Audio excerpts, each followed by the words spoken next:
আমি আকাশ রঞ্জন দাস। আমি ১.৫ বছর আগে হেয়ার ট্রান্সপ্লান্ট করিয়েছি এখান থেকে। আর ১.৫ বছর আহ, সময়ের আরও আগে আর কি খুব প্রবলেম, হেয়ার ফল হচ্ছিল আমার খুব। তো সেই জন্য আমি ডিসিশন নিই হেয়ার ট্রান্সপ্লান্ট করবো। আমার হেয়ার ট্রান্সপ্লান্ট প্রসেস হয়েছে এফইউ টির মাধ্যমে। তারপর মেডিসিন, পিআরপি যেগুলো নিতে হয় সেগুলো সবই নিয়েছি আমি।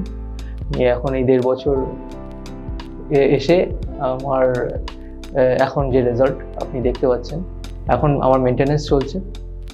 তো পিআরপি নিতে হয় মেনটেনেন্সের জন্য, তো সেগুলো নিচ্ছি।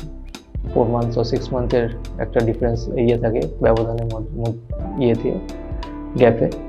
তো সেটাই চলছে। পিআরপি প্রসেসটা হচ্ছে আপনার নিজের ব্লাড নেওয়া হবে। প্রথমে প্রেশার, ওয়েট এগুলো মেপে দেখে নেওয়া হয়, বডি ওয়েট কীরকম আছে। তারপর ব্লাড নেওয়া হয়, ওই ব্লাডটাকে ওরা প্রসেস করে, এবং প্রসেস করে তার যে সিরামটা হয় সেটা আপনার মাথায় ইঞ্জেকশনের মাধ্যমে দেওয়া হয়, যেখানে আপনার বোল্ডনেসগুলো রয়েছে বা হেয়ার ট্রান্সপ্লান্ট হেয়ারগুলো রয়েছে। এটাই হলো পুরো প্রসেস পিআরপি। এবার এটা নিতে হয় কারণ হচ্ছে যে চুলগুলো রয়েছে সেগুলোকে পিআরপি নিলে পরে সেগুলোর কোয়ালিটি অনেক বেটার হয়। কারণ ব্লাডের যে ইনগ্রিডিয়েন্টগুলো থাকে এগুলো ডিরেক্ট, আমরা যখন খাবার খাই ব্লাডের মাধ্যমে চুলের নিউট্রিশনগুলো যায়, পিআরপির ক্ষেত্রে সেটা ডিরেক্ট চলে যায় ইঞ্জেকশনের মাধ্যমে। তো সেটাতে একটুখানি বেশি হেল্পফুল হয় সেই চুলগুলো টিকে থাকতে। তো এটাই আমাকে ডক্টরবাবু বলেছেন, তো আমি সেই হিসাবে আমি ওটা ফলো করি। যে চুলগুলো হেয়ার ট্রান্সপ্লান্ট করিয়েছি বা হেয়ার ট্রান্সপ্লান্টের আগের চুলগুলো, সেগুলো পিআরপির মাধ্যমে বাঁচানোর চেষ্টা আর কি, সেই জন্যই পিআরপি।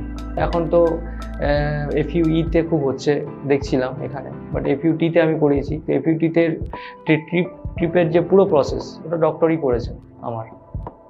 তারপর টেকনিশিয়ানরা ছিল, তারা হেয়ারগুলোকে সেপারেশন করা, তারপর এখানে যে গ্রাফিংগুলো সেগুলো ডক্টরই করেছেন। তারপর টেকনিশিয়ানরা এসে সেই গ্রাফিংয়ের ওপর হেয়ারগুলোকে, ফলিকুলগুলোকে অ্যাডজাস্ট করা। তো এইভাবে সব মিলিত একটা টিম ওয়ার্ক। এটা শুধু ডক্টর একা করবেন এমন নয়, পুরো টিম ওয়ার্ক। এটা যে পুরো টিম ওয়ার্ক যদি ভালো হয়, রেজাল্ট ভালো আসবে, এটাই হলো কথা। তো এটাই আমার বলার সাজেশন, এটাই যে ভেবে চিন্তে ডিসিশন নেওয়া।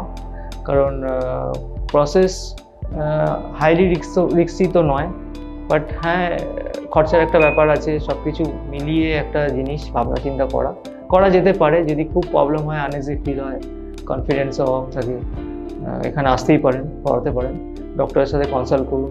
ডোনার এরিয়া কেমন, অনেক কিছু ডিপেন্ড করে। আমাকে দেখে চলে আসার কোনো মানে নেই, কারণ এক একজনের ক্ষেত্রে এক এক রকম হয়। কারণ ডোনার এরিয়ার, বোল্ডনেসের প্যাটার্ন অনেক কিছু ডিপেন্ড করে হেয়ার ট্রান্সপ্লান্টের আগে। তো সেগুলো দেখে ডিসিশন নেয় ডক্টররা। তো আপনি কনসাল্ট করতে পারেন ডক্টরের সাথে এসে, দেন আপনার ডিসিশনস, আপনি কী করতে চাইছেন।